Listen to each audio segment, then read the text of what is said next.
오늘도 말씀 앞에 서 있는 사랑하는 성도들에게 도우시는 하나님의 은혜가 함께하기를 주님의 이름으로 축원합니다. 우리는 살아가다 보면 참 많은 우연들을 경험하게 됩니다. 이런 우연이 우리에게 어떻게 벌어질까 싶은 일들이 벌어지고, 이로써 때로는 좋은 일이 되기도 하고 때로는 힘든 일이 되기도 합니다. 그러나 우리가 우연히 벌어진 것처럼 보여지는 수많은 일들이지만, 그러나 우리의 인생에 우연은 없습니다. 이 모든 우리의 인생뿐만 아니라 우주의 모든 역사를 주관하시는 하나님이 계시기 때문이죠. 그래서 하나님의 은혜의 손길에 의해 모든 것들이 예비되어져 있고, 주님의 기뻐하시는 뜻대로 모든 일들은 신실하게 이루어져 갑니다. 그래서 모든 것이 합력하여 선을 이루고 우리의 구원을 이루어 가도록 일하시는 하나님이 늘 우리의 배후에 계신다라는 것이죠. 이스라엘의 포로 귀환을 보면 참 어떻게 이런 일이 벌어질 수 있나 싶은 일들이 이루어져요. 당연히 강한 나라들은 작은 나라들을 자기들의 속국으로 삼고 그 나라를 통하여 자기들의 이익과 이득을 얻는 것이 아주 지극히 당연한 일들입니다. 그런데 이 이스라엘이 바벨론의 포로로 끌려가 있을 때 하나님께서 바벨론을 바사 왕에 의해 치시고, 그리고 바사 제국이 세워지면서부터 이제 이스라엘은 세 차례 기가 막힌 귀환을 얻게 되어집니다. 그냥 보내주는 것만도 우리가 보기에는 정말 큰 은혜를 입는 것이고 감지덕지인데, 그들이 보낼 때는 많은 재물까지 주면서 성전을 또 예루살렘을 회복하고 또 보수하고 재건할 수 있도록 돕는다라는 거죠. 전폭적인 지지와 후원을 얻으며 돌아와요. 그것이 뭔가 큰 공과 업적을 세운 자들이 한 것이 아니라 포로로 끌려간 자들에 대하여 그렇게 후대하는 것을 보게 되죠. 어떻게 이런 일이 벌어지는가 싶지만 그 뒤에는 반드시 하나님의 손길이 있었고 하나님의 인도하심이 있었음을 보게 되죠. 우연이라면 그냥 벌어진 일이 되어야 돼요. 그러나 이 일들이 이 예레미야를 통하여 예언되어 있었고 하나님의 예언의 말씀대로 이루어진다는 건 바로 하나님께서 주관하고 계시고 섭리하고 계신다라는 거죠. 이것이 바로 이스라엘에게만 미치는 하나님의 구원의 은혜가 아니라 오늘 우리에게도 동일하게 약속하시고 언약대로 신실하게 구원을 베푸시는 우리의 하나님이시다라는 것이죠. 그래서 그 하나님이 우리의 하나님이신 것이 얼마나 큰 은혜인지를 바라보고 우리도 그 은혜를 누릴 수 있는 자가 되어져야 하는 것이죠. 느헤미야는 하나님이 위로하신다라는 뜻이라고 그랬죠. 느헤미야를 통해 하나님의 위로의 회복이 예루살렘에 임하는 것을 보여주고 있어요. 그러므로 오늘 우리가 이 느헤미야를 통해 하나님의 위로가 어떻게 임하게 되는가를 보고 또 우리도 그러한 위로 가운데 은혜 가운데 나아갈 수 있는 믿음의 사람들이 되시기를 바랍니다. 오늘 본문은 아닥사스다 왕 제20년 니산월로 시작합니다. 아닥사스다 왕 제20년 니산월인데 언제부터 느헤미야가 이 소식을 듣고 기도하기 시작했습니까? 앞선 1장에 보면 그는 기슬르월부터 기도하기 시작했어요. 이 기슬르월은 우리의 태양력으로 따지면 11월, 12월이 되고 니산월은 3월, 4월입니다. 그러니 약 4개월간 그는 묵묵히 기도했어요. 우리에게 필요한 건 이런 거예요. 묵묵히 기도하는 거예요. 뭔가 두려워하거나 염려하거나 근심하거나 뭔가 노심초사하면서 분주하게 뭘 하려고 돌아다니는 게 아니라 먼저 하나님 앞에 머물러 있으면서 기도하는 거예요. 하나님의 뜻을 구하는 거예요. 그는 금식하며 기도하기까지 하였다라는 것이죠. 오늘 우리도 필요한 것은 이것이에요. 하나님의 위로를 바란다면 하나님의 회복을 사모한다면 무엇을 하기보다 먼저 주님 앞에 머물러 있으면서 주님의 뜻을 구하는 거예요. 그리고 주의 뜻대로 기도하는 거예요. 기도한다고 하니까 마냥 부르짖기만 하면 되는 것이 아니라 하나님의 뜻을 구하기 위해 항상 말씀과 기도, 이 두 가지는 같이 가야 돼요. 기도한다라는 것은 무엇을 기본으로 깔고 있냐면 말씀 가운데 거한다라는 것을 기본으로 깔고 있는 거예요. 왜냐하면 기도 자체가 하나님의 뜻을 구하는 것이기 때문에 기록된 하나님의 뜻인 말씀 없이는 그 기도가 헛된 기도가 될 수밖에 없어요. 그래서 이방인의 기도가 되지 않고 정말 주님이 원하시는 기도가 되려면 말씀과 기도가 늘 같이 가야 하는 것이죠. 그러므로 그가 그냥 기도만 하고 있는 것이 아니라 하나님의 뜻을 구하고 있는 것이고, 하나님의 뜻을 구하는 기도는 늘 말씀과 기도가 함께 가는 그런 기도가 되어져야 우리는 이방인의 기도가 되지 않고 하나님을 섬기는 자로서, 하나님의 백성으로서, 하나님의 자녀로서 참된 기도가 되는 것이죠. 그래서 일단은 느헤미야는 주님 앞에 머물러 있으면서 기도해요. 그러나 자기의 일을 등한히 하는 것이 아니죠. 그래서 뒷부분에 보면 왕 앞에 포도주가 있기로 내가 그 포도주를 왕에게 드렸는데 라고 말하고 있죠. 항상 하나님께서 쓰시는 사람들은 그냥 갑자기 데려다 쓰지 않아요. 이렇게 느헤미야처럼 자기의 삶의 자리에 있을 때 하나님께서 그를 통해 일하시고 그를 사용하신다라는 거죠. 그래서 그가 술관원장이었기 때문에, 술관원이었기 때문에 이 왕 앞에 있는 포도주가 있기 때문에 그 포도주를 왕에게 드리게 되어져요. 그런데 그에게 이전에는 왕 앞에서 수심이 없었어요. 왜냐하면 왕 앞에서는 수심 없는 그런 모습으로 서는 것이 당연하죠. 그러므로 그가 하나님을 섬기는 자로서 그동안 은혜를 누리며 그 어떤 수심도 없이 자기가 맡은 직임과 직책, 삶의 자리에서 아주 신실하고 성실하게 그 맡은 일들을 늘 감당해왔던 것이죠. 그가 얼마나 신실한 사람이었는지는 그 뒤에 아닥사스다 왕의 그 행동을 보면 알 수 있죠. 2절에 보면 왕이 내게 이르시되 내가 병이 없거늘 어찌하여 얼굴에 수심이 있느냐, 이는 필연 내 마음에 근심이 있음이로다 라고 말하죠. 왕이 그의 얼굴색을, 그의 그 얼굴의 표정을 다 살펴보고 있다는 거예요. 왕으로서 그 밑에 사람들의 얼굴을 그렇게 깊이 살펴보지는 않습니다. 왕들은 그 밑에 사람들이 어떤 표정을 하고 있는지, 어떤 얼굴인지, 어떤 기분인지, 어떤 심정인지 살피지 않아요. 그런데 이 아닥사스다 왕, 그 당시 세계를 지배하고 있었던 이 아닥사스다 왕이 자기의 어떤 지인이나 측근이나 가족이 아니라 유대 포로로 끌려온 자들 가운데 이 지금 자기의 술관원인 이 느헤미야의 얼굴을 살피고 있다는 거죠. 그의 얼굴을 보면서 그의 얼굴에 근심이 가득한 것을 살피고 있어요. 대체 무슨 일 있나 보다, 그냥 이 정도가 아니라 왜 이런 표정이냐, 분명 너의 마음에 근심이 있다, 무슨 일이냐, 이거죠. 느헤미야의 마음을 살피고 있는 거예요. 왕이 느헤미야의 마음을 살핀다는 건 그냥 되어지는 일이 아니죠.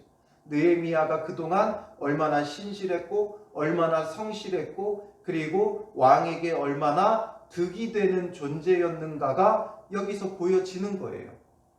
왕이 그의 얼굴을 살필 정도로, 그의 마음을 살필 정도로 이렇게 신임을 얻고 있다는 것은 그만큼 느헤미야가 그동안 아닥사스다 왕 곁에서 정말 하나님의 사람으로서 그의 신실함을 나타냈겠죠. 그리고 그가 섬기는 하나님이 어떤 분인가를 잘 보여줬을 거예요. 그러니까 그의 마음을 살피는 그런 일들이 일어나죠. 그러니 그때에 내가 크게 두려워하여 라고 말하고 있어요. 크게 두려워하였다. 왜 두려워합니까? 왕 앞에서 슬픈 기색을 보인다는 것은 그의 신하로서 하면 안 되는 일이죠. 큰 죄죠. 그런데 또 지금 그 모습이 왕 앞에 고스란히 비춰졌다는 거예요. 그래서 그것에 대하여 두려워하는 거예요. 그러니 이 지금 느헤미야가 크게 두려워하였다라는 것을 보면 지금 뭔가 의도적으로 느헤미야가 하고 있는 것은 아니라는 것을 우리가 볼 수 있죠. 그가 뭔가 의도적으로 이제 우리 백성들을 위해 내가 예루살렘으로 돌아가기 위해 왕 앞에 나아가 이런 일을 하고 내가 이렇게 해야겠다. 뭔가 자기가 계획하고 준비한 일이 아니라는 거예요. 자기의 모습이 그렇게 비춰지는지도 모르고 자기의 맡은 일을 그냥 평상시와 다름없이 했을 뿐인데 왕이 자기의 그 슬픈 기색의 모습을 본 것을 알고선 크게 두려워하는 거죠. 야, 왕이 나의 이 모습을 보았다는 것에 두려워한다는 것은 의도하지 않았다는 거예요. 그냥 신실하게 자기의 일을 감당한다는 거죠. 이게 바로 우리의 신앙의 자세예요. 주를 위해 한다고 모든 것을 내팽겨치고 우리의 열정만으로 나아가서는 안 된다는 거죠. 세상 일을 등한히 하면 안 된다는 거예요. 교회 일은 하나님 일, 세상 일은 세상 일, 이렇게 구분 지을 필요가 없다는 거예요. 우리가 이제 신약의 성도들은 하나님의 언약 백성이 되어 각자의 삶의 자리를 하나님 앞에 선물로 받은 거예요. 각자 삶의 자리로 파송을 받은 거예요. 그래서 삶의 자리에서 하나님의 통치를 이루고 하나님의 말씀에 순종하며 하나님의 주권이 회복되어 하나님 나라를 이루는 자가 되어야 돼요. 그게 어디랄지라도, 그게 이방 왕의 왕궁이랄지라도 그 속에서 신실하게 주님의 말씀에 순종하며 살아가면 그 사람 자체가 하나님 나라를 이루며 살아가는 자가 되는 거예요. 그러므로 느헤미야는 바로 아닥사스다 왕의 수산궁에서 자기의 그 맡은 바 책임과 직임을 다하면서 하나님의 살아계심을 늘 나타내고 보여주는 자였고, 뭔가 자기의 분명한 사명이 있음을 깨달은 뒤에도 내가 이제는 주를 위해서만 살겠다 하면서 뭔가 세상을 등지는 게 아니라 내 삶의 자리에서부터 하나님 앞에 기도하며 철저히 자기의 직임과 직분을 감당하는 거예요. 그러니 왕도 그의 마음을 살피고 그에게 은혜를 베풀며 하나님의 일하심에 쓰임받는 도구가 되는 것이죠. 그래서 그가 왕께 이제 대답을 하게 됩니다. 이게 정말 주께서 우리에게 주신, 나에게 주신 기회구나. 하나님이 주신 기회구나. 이것을 생각하게 돼요. 그래서 그가 무엇을 말해요? 자기가 왜 슬픈 기색 가운데 있는지를 그대로 고백하죠. 3절에 보면 왕은 만세수를 하옵소서. 내 조상들의 묘실이 있는 성읍이 이제까지 황폐하고 성문이 불탔사오니 내가 어찌 얼굴에 수심이 없사오리까? 라고 말합니다. 지금 이스라엘이, 예루살렘이 황폐하고 불타가지고 지금 내 마음이 너무 아픕니다. 이것을 있는 그대로 고백을 하죠. 그러니까 왕이 4절에 뭐라 그래요? 내가 무엇을 원하느냐 묻죠. 무엇을 원하느냐.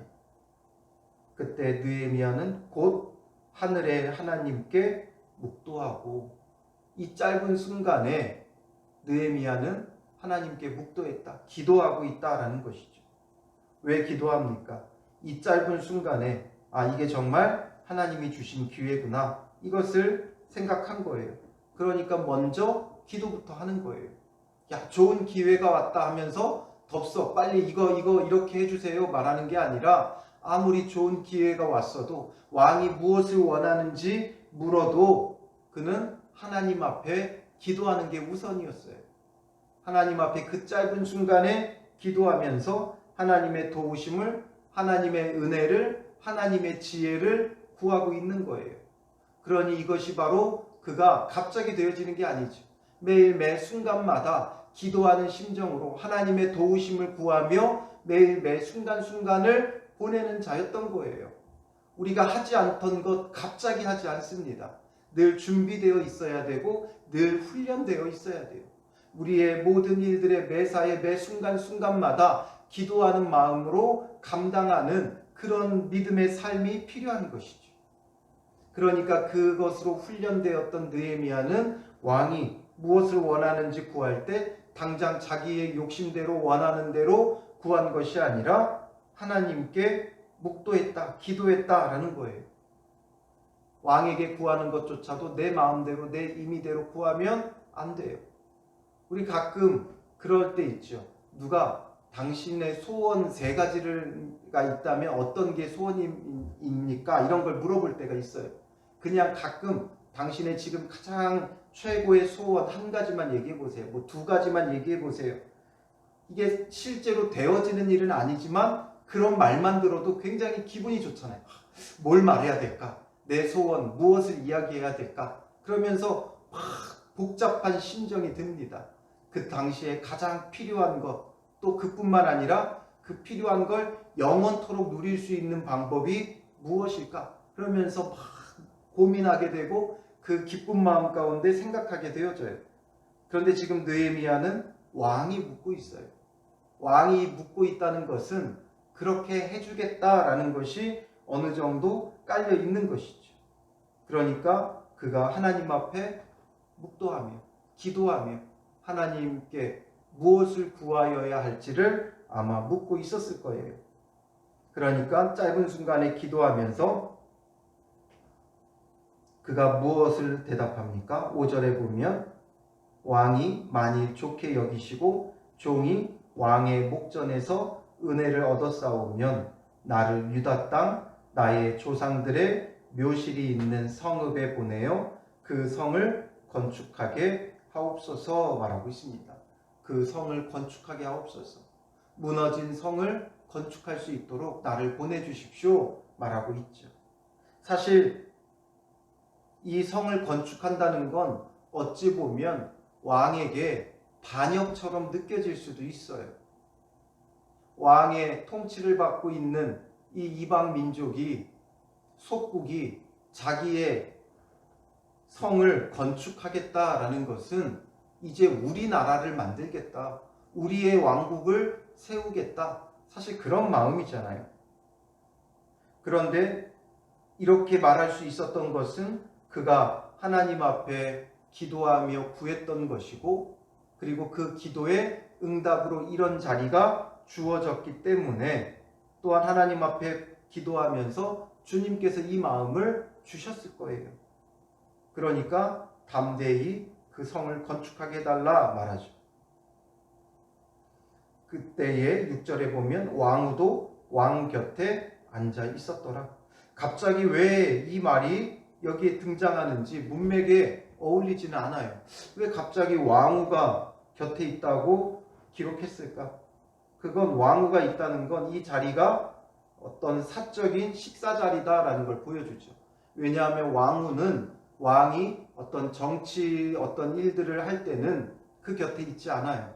그런데 왕후가 있었다는 것을 보면 사적인 식사 자리였다라는 것을 볼 수 있고, 아마 이 왕후도 그것에 대하여 어떤 좋은 쪽으로 역할을 했을 거예요. 그러니 왕이 내게 이르시되 내가 몇 날에 다녀올 길이며 어느 때에 돌아오겠느냐 묻죠. 그 얘기는 그냥 보내는 게 아니라 돌아오라는 거예요. 갔다가 돌아와라. 그 일만 하고 돌아와라. 왜 돌아오라고 해요? 보내기 싫은 거죠. 그만큼 느헤미야가 아닥사스다 왕에게 귀한 존재였던 거예요. 그냥 가라, 그래 그 일을 해라, 이게 아니라 얼마나 걸리냐, 언제 돌아오냐, 그 얘기는 빨리 돌아와라, 그 일만 빨리 마치고 돌아와라. 떠나보내는 것에 대한 아쉬움이 있는 거예요. 빨리 돌아오기를 바라는 거예요. 그러나 느헤미야를 아끼고 사랑하는 마음이 있으니 느헤미야의 이 슬픈 마음을 위로도 해줘야 되고, 그러나 느헤미야를 잃기는 싫고, 그러니까 그래 가라, 가서 너의 그 마음에 위로를 받고 와라. 가서 성을 재건하고 그 마음에 위로함을 얻고 다시 돌아와라. 이 마음이 담겨 있죠. 그러니 얼마나 느헤미야를 사랑하고 있었는지, 그가 얼마나 좋은 영향력을 미치고 있었는지를 보여주고 있어요. 그리고 왕이 나를 보내기를 좋게 여기시기로 라고 말하고 있어요. 왕이 좋게 여기신다. 왕이 떠나보내는 것에 대한 아쉬움도 있지만 느헤미야의 마음을 위로해주고 싶은 게 더 큰 거예요. 그의 이름이 왜 하나님이 위로하신다라는 뜻인지를 여기서 보여주죠. 왕조차도 그의 마음을 위로해주고 싶은 거예요. 그 마음이 얼마나 신실하고 선하고 유익한 자였으면 그 마음을 위로해주고 싶은 거예요. 믿음의 사람이란 세상 속에서 이러해야 돼요. 하나님이 위로하시기 원하는 자가 되어야 되고 세상도 위로해주고자 하는 사람이 되어야 한다는 거죠. 우리가 세상 속에서 선한 영향력을 미치고 신실하게 하나님의 살아계심을 나타내며 살아간다면 우리의 그 아픈 마음, 우리의 그 슬픔, 세상 사람들이 나서서 위로해 주려고 한다라는 거죠. 제가 예전에 한 목사님의 간증을 들었는데 그분이 이제 시골 교회에 가게 된 거예요. 시골 교회에 가서 뭐 할 게 없으니까 그냥 날마다 돌아다니면서 그 시골 어르신들 모든 일들을 다 도와준 거예요. 그러니까 그 마을 사람들도 뭐 새로 왔으니까 하루 이틀 저러겠지 했는데 이분이 늘 한결같이 그 동네 어르신들 뭐 밭일이면 밭일, 뭐 집안일이면 집안일, 뭐 문제만 있으면 어떤 대소사만 있으면 다 쫓아가고 그 일들을 막 겪으며 도와주고 협력해주고 힘썼다는 거예요. 그러니까 동네 사람들이 점점 인정하기 시작하더라는 거죠. 그래서 교회는 안 나오는데 신실함과 그 성실함과 그 사랑의 마음을 알고 이 그 성탄절이 되니까 부조금을 다 들고 왔다는 거예요. 동네 어르신들이. 이게 이제 예수님 탄생일이라고 마치 무슨 백일 잔치 하듯이 막 그 기뻐하면서 동네 어르신들이 부조금을 다 그렇게 들고 오더래요. 그거에 너무 큰 은혜와 감동을 받았다는 거예요. 이게 바로 세상 속에 있는 그리스도인의 모습인 거예요. 얼마나 신실했으면, 얼마나 선한 영향력을 미쳤고, 얼마나 도움이 되었으면 그 사람들이 그렇게 나오는 거죠. 그러니 오늘 우리도 세상 속에서 우리가 하나님의 자녀로서 신실하게 살아가면 우리끼리만 교회에 모여있고 우물한 개구리처럼 신앙생활하는 게 아니라 하나님께서 보내신 삶의 자리 속에서 가정이면 가정, 일터면 일터, 이웃과의 그 관계 속이면 관계 속에서 학교면 학교, 어디든지 우리가 그 속에서 신실한 하나님의 사람들이 되어지면 우리의 그 슬픈 기색을 보고 세상 사람들이 위로하려고 나선다는 거죠. 우리를 위로하기를 기뻐한다는 거죠. 정말 우리가 그렇게 신실한 사람이 되어지면 그 영혼 때문에 우리가 슬퍼할 때 그 사람들이 어떻게 나오겠어요? 왜 이렇게 슬퍼하냐? 그때 우리 한마디만 하면 돼요. 나 같이 천국 가고 싶다. 나 당신과 함께 예수 믿고 하나님 나라를 누리고 싶다. 이 한마디가 바로 참된 전도가 되어지는 거죠. 그러면 그 우리의 슬픈 마음을 위로하고 싶어지는 거죠. 우리의 모습이 세상 속에서 어떠하느냐 이게 중요해요. 우리는 삶의 자리에 하나님께서 보내신 자들이에요. 그래서 우리가 정말 신실한 믿음의 사람이 되면 하나님이 우리를 위로하기 원하시고 또한 하나님이 세상 사람들을 통하여 우리를 위로하셔요. 그래서 이 느헤미야는 하나님의 위로가 그에게 있을 뿐만 아니라 또한 하나님께서 아닥사스다 왕을 통해 그를 위로하려고 하시는 거예요. 그러니까 6절에 보면 내가 기한을 정하고 그 기한을 느헤미야가 정해요. 왕이 언제까지 갔다 와라. 내가 뭐 몇 개월, 몇 년 너에게 시간을 주겠다. 이게 아니에요. 마치 어떤 계약을 하면서 백지수표를 주는 것과 같은 거죠. 네 마음대로 써라. 네가 원하는 만큼 써라. 그거예요. 그러니까 느헤미야는 자기가 기한을 정했어요. 그리고 7절에 보면 내가 또 왕에게 아뢰되 왕이 만일 좋게 여기시거든 강 서쪽 총독들에게 내리시는 조서를 내게 주사 그들이 나를 용납하여 유다에 들어가기까지 통과하게 하시고, 조서도 내려달라고 왕에게 요구해요. 왜냐하면 강 서쪽 총독들이 좋아하지 않을 것을 알았던 거죠. 그래서 10절에 보면 호론 사람 산발락과 종이었던 암몬 사람 도비야가 이스라엘 자손을 흥왕하게 하려는 사람이 왔다 함을 듣고 심히 근심하더라. 이게 바로 그 사람들의 모습이죠. 혹여나 이 사람들이 갑자기 막 단결이 되고 성을 세우고 왕에게 반란을 일으키면 왕이 누구에게 책임을 묻겠어요? 그 지역을 담당하는 총독들, 관리들, 그들에게 책임을 물을 수밖에 없는 거예요. 그러니까 혹여나 무슨 문제가 생기고 또 자기들과 갈등이 생길까 염려하죠. 그러니까 왕의 조서를 구하는 거예요. 만약에 그냥 가게 되면 그것을 염려한 자들이 대적할 수밖에 없고 그 가운데 갈등과 싸움이 날 수밖에 없으니까 조서를 구하죠. 그리고 또 8절에 보면 왕의 살림 감독 아삽에게 조서를 내리사 그가 성전에 속한 영문의 문과 성곽과 내가 들어갈 집을 위하여 들보로 쓸 제목을 내게 주게 하옵소서. 살림 감독, 그러니까 나무를 관리하는 감독이죠. 그에게 성전과 성과 자기의 집을 위하여 사용할 제목을 내어주도록 조서를 내려주십시오 요청하죠. 그러니까 이것이 그냥 느헤미야가 이렇게 해주십시오 저렇게 해주십시오 했겠어요? 왕이 물었겠죠. 내가 그 일을 하는데 필요한 모든 것은 내가 다 주겠다. 그러니 무엇이든지 말해라. 아마 그랬겠죠. 그러니까 이렇게 조서를, 두 가지의 조서를 요청을 하게 되어지는 거죠. 기한도 자기가 정하고 왕이 내릴 조서도 자기가 정하는 거예요. 느헤미야가 정하는 거예요. 그리고 왕은 느헤미야가 정한 대로 다 들어주죠.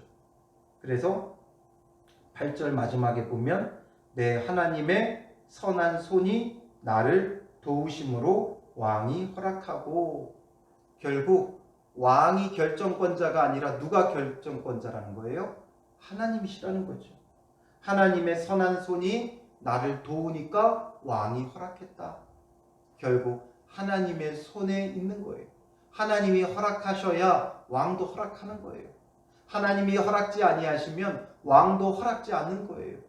그래서 70년간 왕들이 허락하지 않았던 그 일들을 스룹바벨 때, 또 에스라 때, 느헤미야 때 이렇게 세 차례에 걸쳐서 그들이 조서를 내려 귀환을 시키고 또 많은 재물을 줘서 성전과 성을 재건할 수 있도록 힘쓰고 있다는 것이죠. 왜냐? 하나님의 선한 손이 돕고 계시기 때문인 거예요. 하나님의 선한 손에 의해 모든 일들이 진행되어지기 때문인 것이죠. 그러므로 지금 오늘 본문에 보면 정말 기가 막힌 이런 우연적인 일들이 벌어져요. 왕이 느헤미야의 그 슬픈 기색을 어떻게 또 봤어요. 그 바쁜 왕이, 해야 될 일이 많은 왕이 그 느헤미야의 얼굴에 그 슬픈 기색을 보게 되어졌고, 무엇을 원하냐고 묻게 되어졌고, 그리고 얼마나 갔다 와야 되느냐 하면서 그를 보내기를 기뻐하고, 또 느헤미야가 구한 모든 것을 허락하게 하는 것은 그냥 되어진 것이 아니라 하나님의 선한 손이 그를 돕고 있다라는 거죠. 그를 돕고 있다. 우리가 보기에는 기가 막힌 우연이에요. 어떻게 또 그때 왕이 그 느헤미야의 얼굴을 살폈을까? 그러나 이 모든 것 뒤에는 하나님의 선한 손이 돕고 계신 거예요. 우리의 인생에 우연이 있겠습니까? 아니에요. 우연이 되어지는 것이 아니라 하나님의 선한 손이 우리를 돕고 있는 거예요. 그것에 대한 확신을 가지고 염려하지 말고 두려워하지 말고 근심하지 말고 우리는 하나님의 위로를 기다리는 자가 되어져야 돼요. 그래서 하나님의 위로를 기다리는 자에게 하나님은 반드시 위로하셔요. 누가복음에 보면 예수님이 이제 할례를 받고 정한 기한이 되어 정결 예식을 하기 위해 성전에 올라가요. 그때 하나님의 위로를 받는 한 노인이 등장해요. 그가 바로 시므온이죠. 나이가 많은 그 시므온. 그러나 이스라엘의 위로를 기다리는 자였기 때문에, 하나님의 위로를 기다리는 자였기 때문에 신실하게 그가 그 위로를 기다릴 때 하나님께서 아기 예수 그리스도를 성전에서 만나게 해요. 그래서 그가 아기 예수 그리스도를 그 품에 안고 하나님을 찬양을 합니다. 비로소 하나님의 위로가 임하였구나. 종을 편안히 놓아주시는도다 하면서 주님의 위로와 평안을 그가 예수 그리스도를 품에 안고 누리게 되죠. 바로 하나님의 위로를 기다리는 자에게 이런 하나님의 손이 돕는 거예요. 예수님이 성전에 올라갈 때 어떻게 또 때마침 그가 올라가게 됐겠어요? 우연히 만난 것처럼 보여지지만 하나님의 선한 손이 돕고 있고 예수 그리스도를 만나면서 하나님의 위로와 평안을 그가 인생의 노년에 누리게 되어지는 것이죠. 이처럼 오늘 우리도 우연히 되어지는 일은 없어요. 하나님의 손이 돕고 있으면 정확한 때에, 우연이 아니라 정확한 때에 정확한 곳에서 하나님의 일하심을 누리게 되어지는 것이죠. 그러므로 오늘 하루 주님 안에서 하나님을 향한 믿음을 가지고 예수 그리스도를 통해 위로를 기다리며 하나님의 구원을 사모하며 우리가 바라보면 오늘 우연히 겹치는 하루가 아니라 정확히 일하시는 하나님의 은혜로 말미암아 하나님의 위로를 얻는 그런 은혜의 날이 되어질 겁니다. 그러므로 묵묵히 말씀과 기도 가운데 머물러 있으면 하나님의 위로하심이 여러 사람들의 손길을 통하여 임하게 되어지는 거예요. 그러므로 오늘 하루 하나님의 위로하심을 누리며 그 위로하심을 통해 하나님을 찬양하는 복된 날이 되시기를 주님의 이름으로 축원합니다. 기도하겠습니다. 살아계신 아버지 하나님, 느헤미야를 위로하기 위하여 아닥사스다 왕을 움직이시고 그로 하여금 정확한 때에 지금 느헤미야의 슬픈 기색을 보게 하셨던 주님, 오늘 우리에게도 하나님의 위로가 임하게 하여 주시옵소서. 정확한 때에 정확히 일하시는 하나님의 위로하심이 우리에게 임하고 허락되어져 오늘 하루도 주님 안에서 감사와 찬양이 넘치는 은혜의 날이 되게 하여 주시옵소서. 이를 위하여 우리가 묵묵히 말씀과 기도 가운데 거하게 하시고 주님께서 파송하신, 보내신, 선물로 주신 삶의 자리에서, 가정에서, 일터에서, 학교에서 어디든지 주님 보내신 곳에서 신실하게 행하는 믿음의 사람들 되게 하옵소서. 말씀에 순종하며 거룩하게 행하고 신실하게 행할 때 하나님의 위로하심이 우리 가운데 많은 사람들의 손길을 통하여 임하게 하시고 그 위로하심으로 말미암아 오늘 하루 온전히 주님의 살아계심을 나타내게 하여 주시고 무엇보다도 믿지 않는 우리의 가족과 이웃 때문에 슬퍼하는 자가 되게 하시고 그 슬픔과 애통을 주님께서 위로하여 주셔서 믿지 않는 우리의 가족과 이웃들이 주께 나오는 은혜를 누리게 하여 주시옵소서. 우리의 이 마음이 끊이지 않게 하시고 영혼 구원을 위한 사모하는 마음이 있게 하시고 애통하는 마음이 있게 하여 주셔서 우리가 슬퍼하며 애통하며 기도할 때 우리의 마음을 위로하사 믿지 않는 가족과 이웃들이 주 안에서 구원을 얻음으로 주께 나아옴으로 우리의 마음이 참된 위로와 평안을 얻게 하시고 주께서 우리를 평안히 놓아주심을 경험할 수 있도록 인도하옵소서. 이 하루 주님의 위로의 날이 되게 하여 주실 줄 믿사오며 예수님의 이름으로 기도합니다. 아멘.